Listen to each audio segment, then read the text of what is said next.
Hoje nós teremos o privilégio de ouvir a palavra do Senhor através do Sadler. Quero convidá-lo aqui na frente. Vem cá, Mirtz, também, a gente vai orar por vocês. Sadler é o diretor das Américas da UEC Brasil, a Missão Amém também, ele pode explicar um pouco mais. Mas ele é o diretor de uma das maiores organizações missionárias do mundo. Extremamente conhecida e respeitada no mundo inteiro essa organização.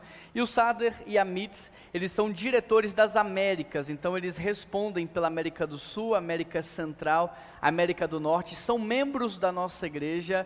Nós sempre estamos aqui guardando eles em oração, viajam o mundo inteiro, passam muito tempo viajando, seus filhos também servem a obra de Deus, e hoje Deus vai ministrar a palavra aos nossos corações através da vida dele, e eu queria que você estendesse as suas mãos para que a gente orasse por essa família missionária. Pai, eu quero te agradecer pela vida do Sadler, a vida da Mirtz, os seus filhos, ó Pai. Obrigado porque o Senhor trabalha com famílias, e essa é uma família que serve ao Senhor, Pai. Nós queremos te agradecer por toda a instrumentalidade desse casal em todo o mundo, quanto eles são usados, ó Pai, e nós queremos pedir ao Senhor, nunca deixe nada faltar. Que o Senhor dê saúde, proteção, livramento, que o Senhor possa guardá-los de todo mal e que o Senhor possa usá-los de maneira exponencial para que vidas te conheçam no mundo inteiro, Pai. Peço ao Senhor que venha falar agora aos nossos corações através da vida do Sadler, que ele seja usado pelo Senhor para falar aquilo que nós precisamos ouvir. Essa é a oração que nós fazemos, em nome de Jesus que nós oramos, amém. Sinta-se em casa, fica à vontade, Deus abençoe e te use muito, viu? Bom dia, irmãos, a graça e a paz, uma alegria estar aqui na PIB. Estamos na PIB há 3 anos e essa igreja tem nos amado muito, com muita misericórdia e cuidado de nós, inclusive com médicos durante o culto, né, pastor? Se a gente não passar bem aqui, já tem médicos de plantão aqui, né? Teve um médico da última vez que ele falou assim: poxa, perdi a oportunidade de te socorrer, né? Mas dá tempo ainda, né? Irmãos, é uma alegria estar aqui. Em 2017, eu estive a primeira vez no México, e eu fui no México logo após um terremoto que arrasou muitas cidades, inclusive uma cidade muito próxima da nossa base, a nossa base ali no estado de Morelos. Ela serviu como uma base de apoio, uma base de segurança, de pessoas da vila bem próxima para socorrer, para ajudar essas pessoas, né? E quando eu estive lá no México, havia ainda alguns escombros, alguns tratores ainda recolhendo coisa. Mas o que me chamou a atenção é que em alguns lugares públicos, mesmo na rua que você andava, havia uma marca em vários lugares do México, dizendo: você está aqui. Aquele lugar de segurança com relação a terremotos. E eu pensei, poxa, é uma imagem que a gente não tem no Brasil, né?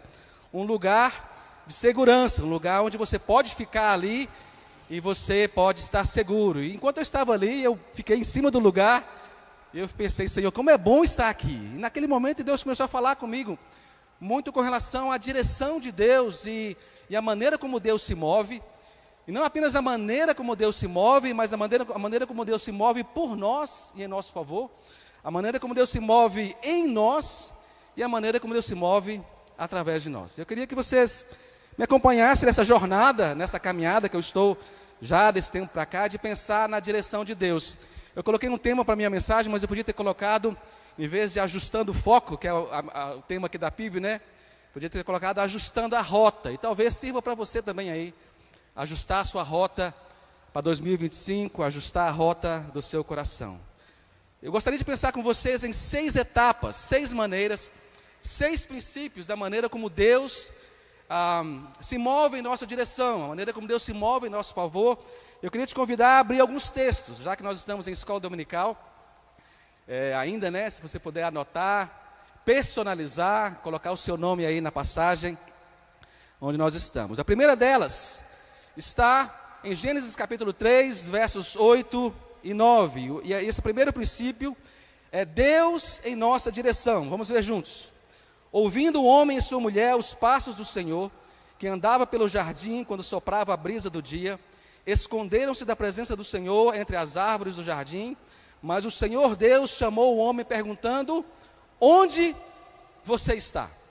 É muito interessante, irmãos, esse princípio, porque ele é a base de todas as outras direções que nós temos para a nossa vida, é a compreensão que nós temos de que Deus é a pessoa, né? Mais interessada. Deus é aquele mais interessado em vir ao nosso encontro.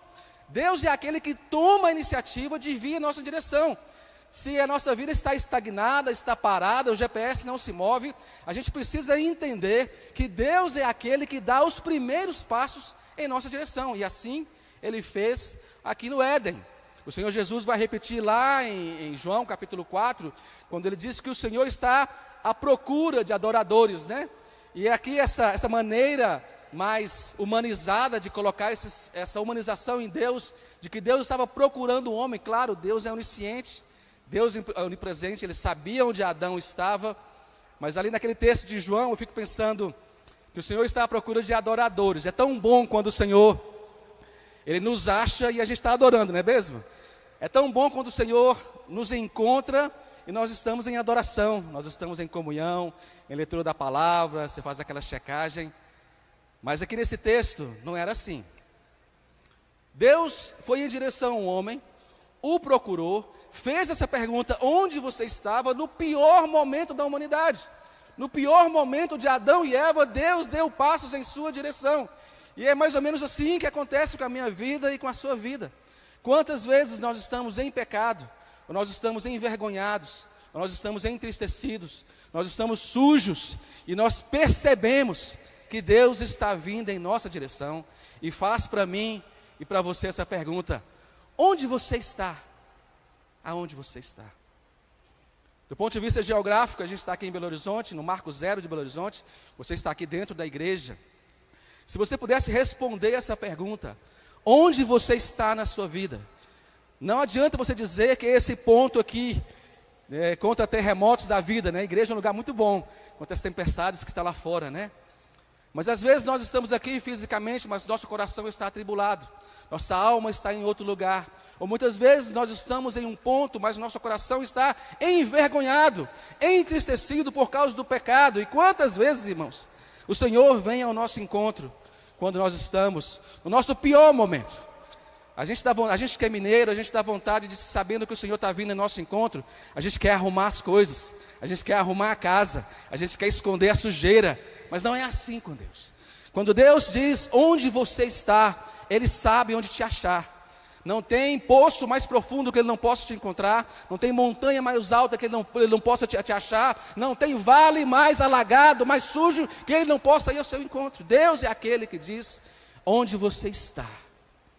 Essa manhã eu gostaria, não sei se você escreve na sua Bíblia, eu gostaria que você escrevesse aí: eis-me aqui. Que você possa responder para o Senhor, para essa pergunta: Senhor, achou, já estou aqui. Eu gosto muito dessa maneira como o Senhor vem ao nosso encontro.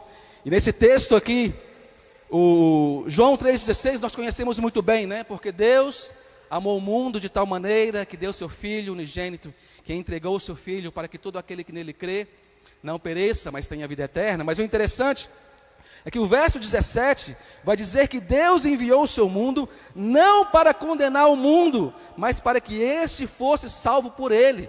Se você substituísse aí a palavra mundo por você, né, você vai saber que muitas vezes quando você está em pecado, Deus não enviou o seu Filho para te condenar, pelo contrário. A jornada de Jesus para a cruz, a direção do próprio Deus em direção à cruz, foi uma direção de salvação. Quando Deus vem ao nosso encontro, irmãos, o primeiro interesse de Deus é de nos achar. É o interesse de Deus de nos salvar, de nos resgatar, de tirar a nossa vergonha. E um dia Ele fez isso por mim, e eu creio que fez por você também, amém? O Maisel Rocha, ele é um amigo, escritor, missiólogo, missionário, trabalhou no Níger. Ele tem um livro que eu recomendo para muitas pessoas, fica aí uma recomendação, que se chama Quem Quer Ser um Missionário. Ele faz um jogo de palavras com aquele filme, Quem Quer Ser um Milionário. Muita gente quer ser um milionário, né? Mas quem quer ser um missionário? E o Maisel, ele tece uma abordagem de que a Bíblia é sim um livro teológico, a Bíblia é sim um livro para que a gente venha conhecer a Deus, é toda a Bíblia, mas o Maisel, ele tece uma tese, um comentário, de que Gênesis 1 e 2 é sim Deus se apresentando para nós, Deus nos fazendo, Deus vindo em nossa direção, Deus criando o homem e a sua mulher para a sua glória, para o seu louvor, mas também para ter comunhão conosco.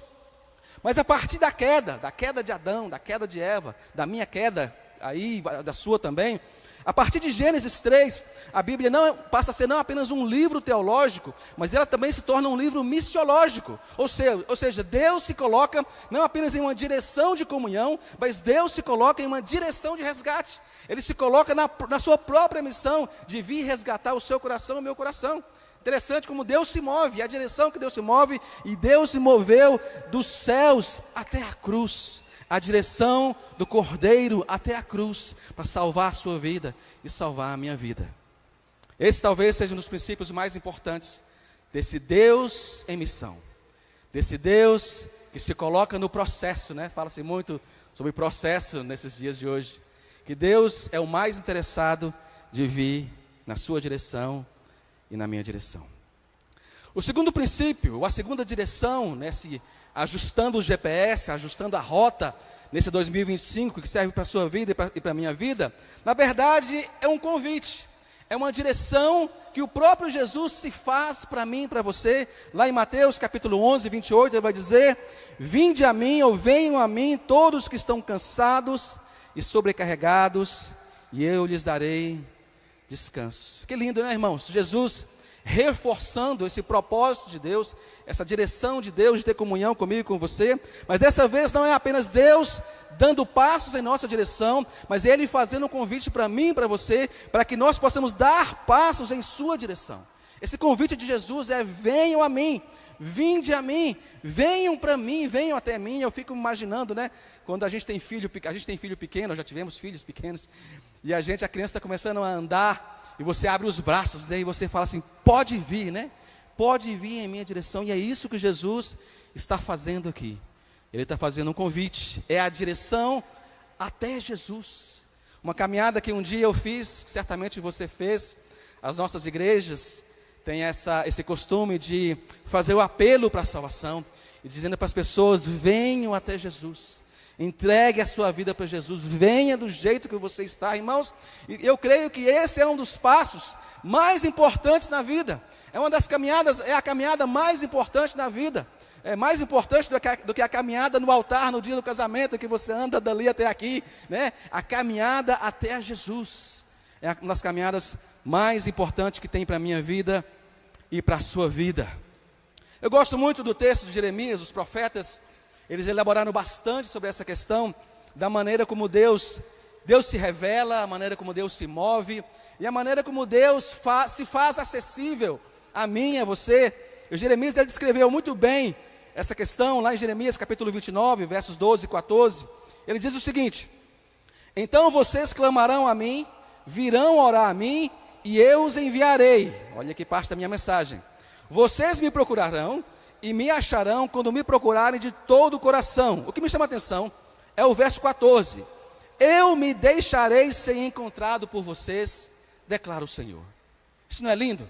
Isso faz lembrar aquela imagem, novamente para quem tem filho pequeno, ou sobrinhos, aquela imagem de esconde-esconde com crianças de 2, 3 anos, não é verdade? O pai está ali na sala ou pela casa e vai brincar de esconde-esconde com a criança, e diz para a criança: pode me procurar. E a criança começa a contar aí, talvez de 1 até 3, e o pai vai até lá e se esconde na cortina, né? Bem visível, né? Assim, bem fácil, se fazendo óbvio, né? E a criança sai procurando, e às vezes ela passa e não vê, e a mãe fica dando toque, e às vezes quando o pai percebe que a criança não vê, ele balança a cortina. Por quê, irmãos? Porque Deus quer se fazer encontrado. Quando nós damos passo em direção ao Senhor, Ele não nos lança no escuro, Ele se faz fácil de ser encontrado, né? Um rapaz, uma vez, no encontro, e Deus estava se movendo muito, assim, a presença de Deus estava muito clara, e ele, bastante mineiro, né? Ele veio para nós, para Mirce e para mim, com lágrimas nos olhos, e falou assim: Deus está muito facinho. Só mineiro que entende esse trem, né? Deus está facinho aqui hoje. E é assim que Deus faz, irmãos. Deus se faz ser encontrado. Ele se faz fácil de ser encontrado. É por isso que Ele diz: venha a mim. Eu vou deixar tão claro, tão óbvio, vou deixar a sinalização tão clara. E esse é um princípio que é importante que você e eu tenhamos em mente, e nós darmos passos em direção a Jesus todos os dias. E como é que nós fazemos isso nos dias de hoje? Nós fazemos isso através da oração, nós fazemos isso através da leitura da palavra, nós fazemos isso através da adoração, nós fazemos isso através da comunhão com a igreja, nós fazemos isso através das células, né? A célula é um lugar tão bom, a gente vê aí a nossa líder de célula, a Pri, dizendo, ó gente, vocês vêm para a célula hoje, né? Esse convite para nós estarmos juntos diante do Cordeiro. Jesus está facinho de ser encontrado, amém, mineiros? É tão bom. Primeiro princípio, Deus vem em nossa direção. Segundo princípio, nós vamos em direção a Deus, nós vamos em direção a Jesus através de um convite. E o terceiro princípio de direção, desse GPS ajustado nessa manhã, eu chamo da direção do discipulado.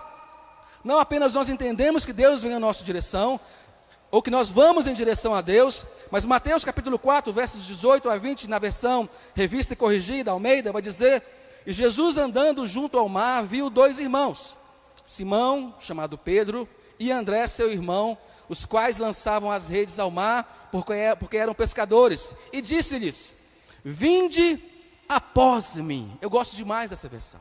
Vinde após mim, e eu vos farei pescadores de homens. Verso 20, então eles, deixando logo as redes, o seguiram. Tem uma versão que diz, e eles deixando tudo, o seguiram. Irmãos, eu amo essa direcionamento do discipulado, porque é uma marca que nós temos como seguidores de Cristo.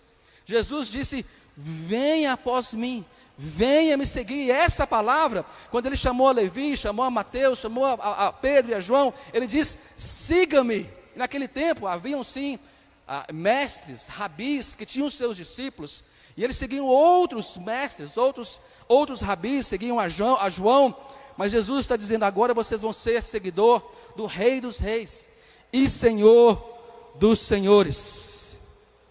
Um texto que corrobora essa questão de seguir, talvez seja um dos meus favoritos, está em João capítulo 2, capítulo 10, versos 2 e 4, que vai dizer o seguinte, aquele que entra pela porta é o pastor das ovelhas, o porteiro abre-lhe a porta e as ovelhas ouvem a sua voz, ele chama as suas ovelhas pelo nome e as conduz para fora.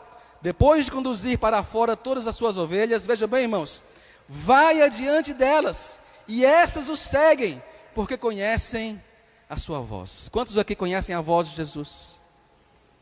É assim que ele faz. Interessante que esse texto é um texto personalizado. Se você pudesse escrever nesse texto de João 10 aí, escreve seu nome aí. Quando o texto diz que ele chama pelo nome, você vai dizer, Senhor, olha aqui, o Senhor me encontrou. É Sadler, não esquece não. O Senhor me chamou. Nós vamos seguir os passos de Jesus. Nós encontramos aqui em João uma das principais características do discipulado. Aquele que segue a voz do seu Senhor. A voz do Senhor é aquela que aquieta a alma, tranquiliza o coração, transmite segurança. É tão bom seguir essa voz. Hoje nós seguimos a voz do GPS, não é verdade?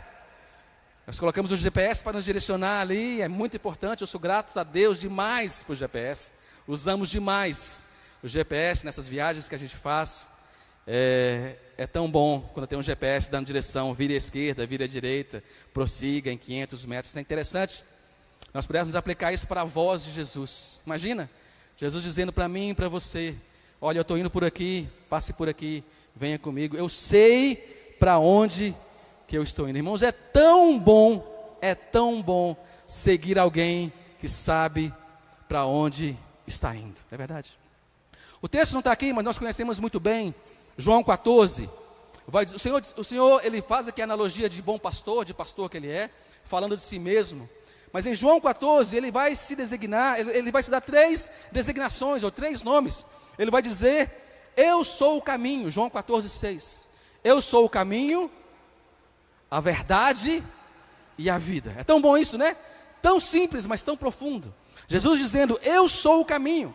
E é interessante, irmãos, que essa marca do discipulado, que é a marca que nós temos de Cristo, nós temos a marca de Cristo em nós, que nos identifica com Ele, mas o primeiro nome que você e eu tivemos para nos identificar lá na igreja primitiva, na igreja neotestamentária, foi usado inclusive por Saulo, quando saiu em perseguição à igreja. O texto diz de Atos capítulo 9, se não me engano, verso 2, vai dizer que Paulo pedia cartas para perseguir aqueles do caminho.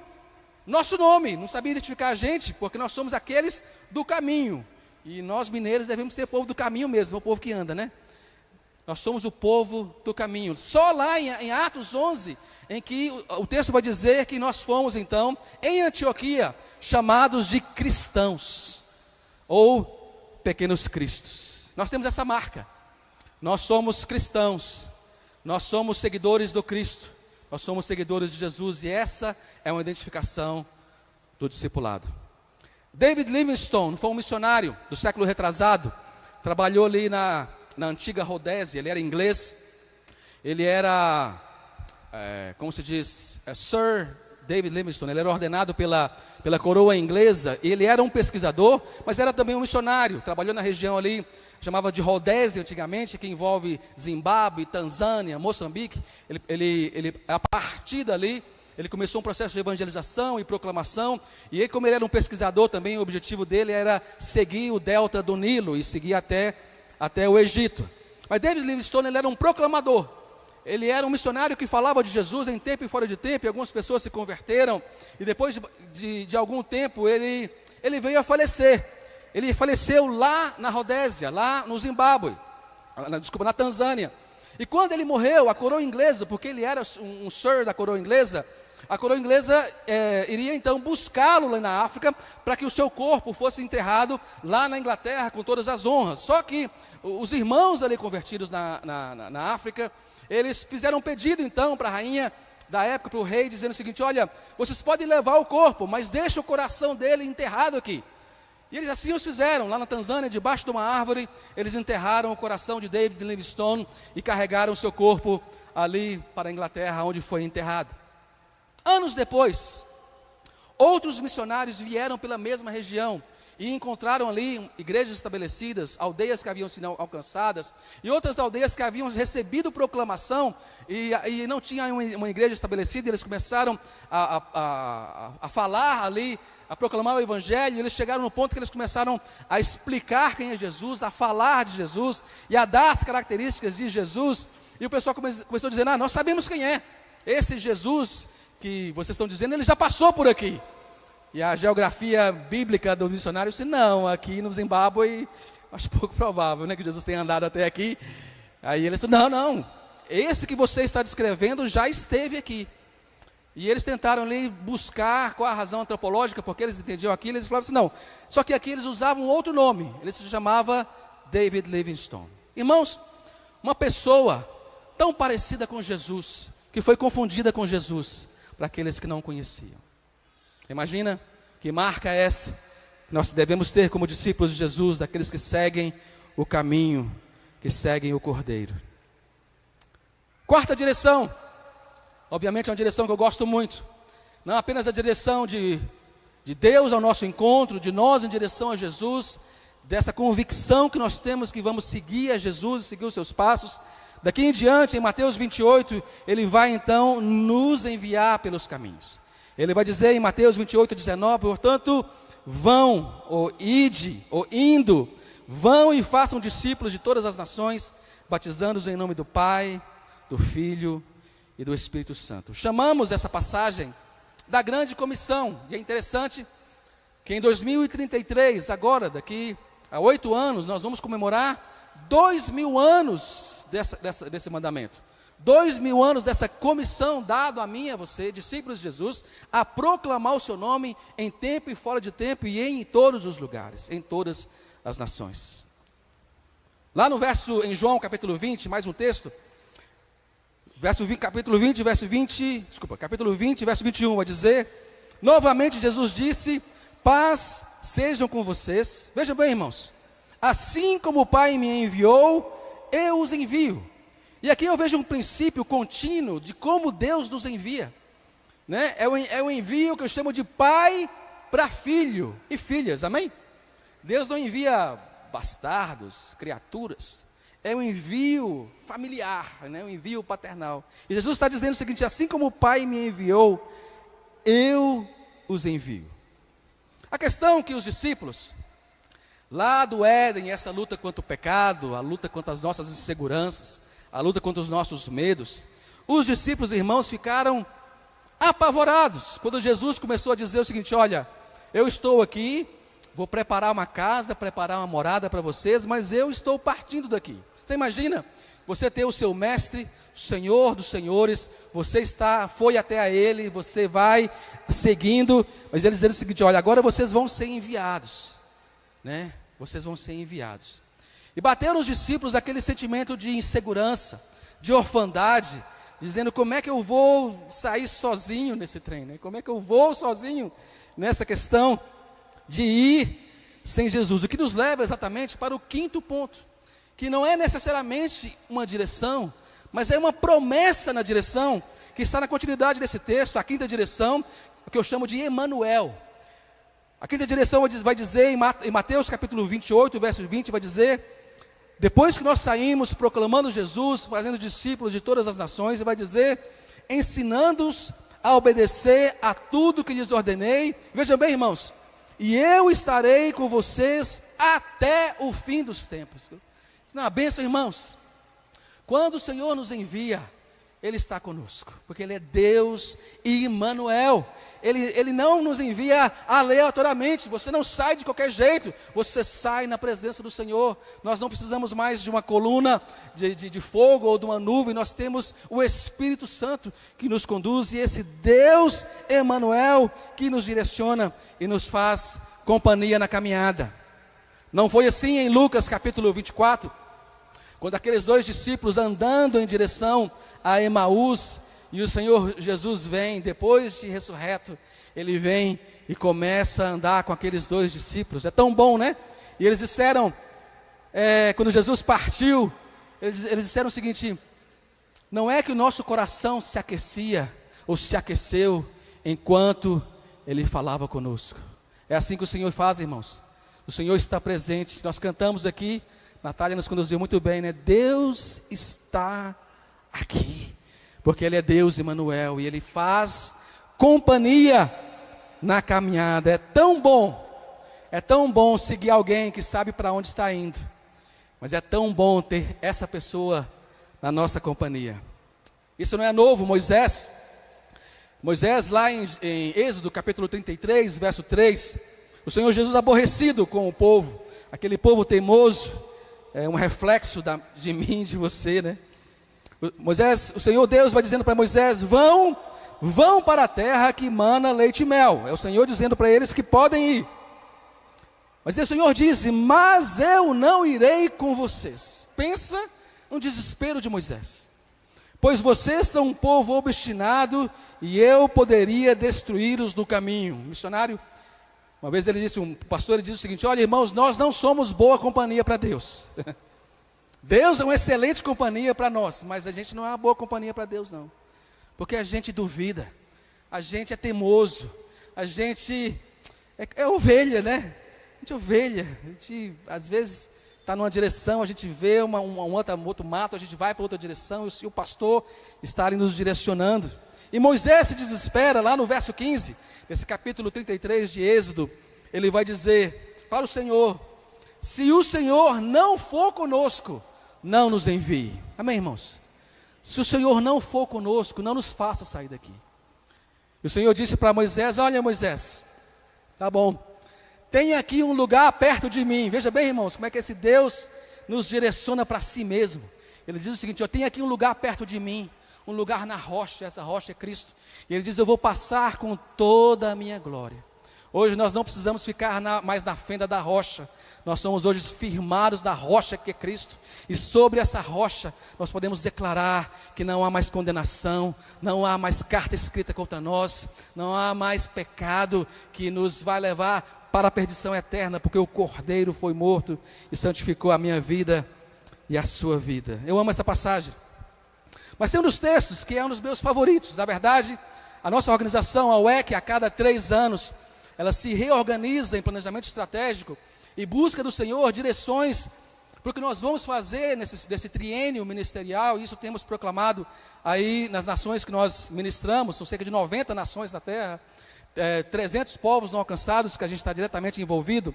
E o texto para nossa missão este ano está em Marcos, capítulo 4, verso 35, que vai dizer o seguinte: naquele dia ao anoitecer, disse ele aos seus discípulos: vamos para o outro lado. Irmãos, eu amo essa pluralidade desse verbo. É verdade?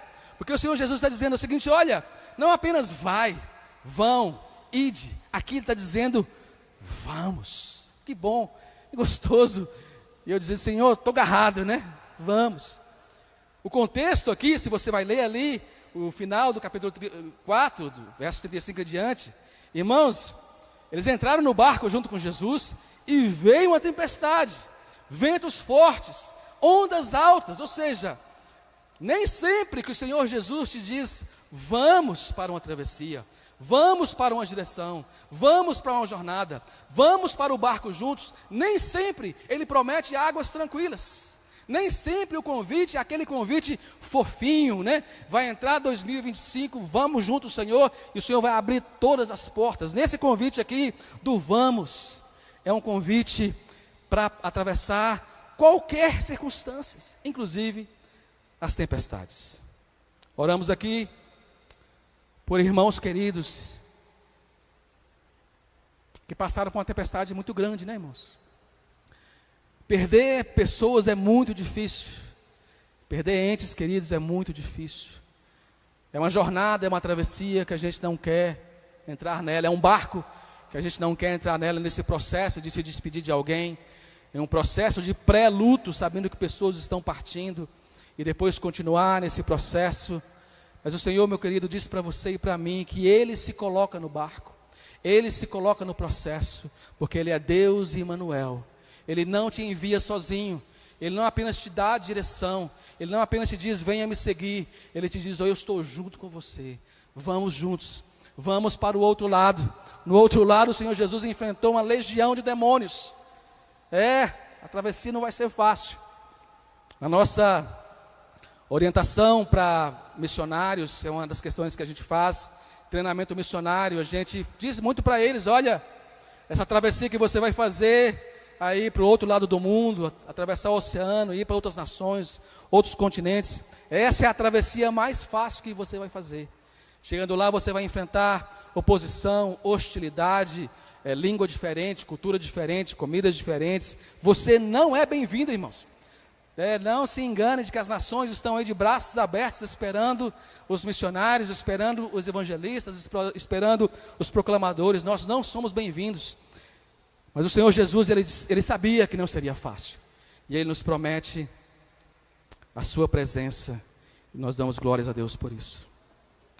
Primeira direção é Deus em minha direção e em sua direção. A segunda é esse convite de nós irmos até Jesus. É a direção que nós tomamos até Jesus. A terceira direção é aquela que nós seguimos após Jesus. Vamos seguindo os seus passos. A quarta direção é o ide, vão em meu nome, proclamando o Cordeiro que foi morto, mas ressuscitou ao terceiro dia. E a quinta direção é a promessa na caminhada de que nós teremos companhia do Deus Emmanuel. E a última direção eu chamo de Maranata. A última direção é aquela que está em Apocalipse, capítulo 22, versos 12, 17 e 20. Vou ler o primeiro enquanto os irmãos do louvor já puderem aqui. Eu gostaria de orar com os irmãos, orar com você sobre as direções que Deus tem para a minha vida e para a sua vida. E essa última aqui, que eu chamo de Maranata, ela é uma expectativa, ela é um anseio, ela é uma declaração que você e eu fazemos dizendo: vem Jesus, vem Senhor. Eu falo que louvor de igreja é spoiler de mensagem, né? Porque os irmãos cantaram aqui uma parte disso.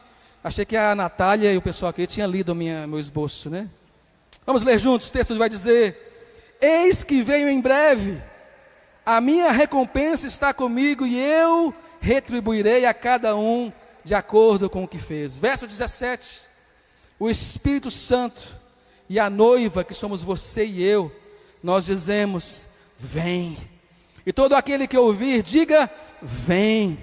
Quem tiver sede, venha. E quem quiser, beba de graça da água da vida. Verso 20, aquele que dá testemunho dessas coisas diz: sim, venho em breve. E nós declaramos: amém. Vem, Senhor Jesus. Eu gostaria de te convidar, no lugar onde você está, ao você responder essa pergunta: onde você está? Aonde você está na sua vida espiritual? Aonde você está na sua vida devocional, na sua comunhão com Jesus?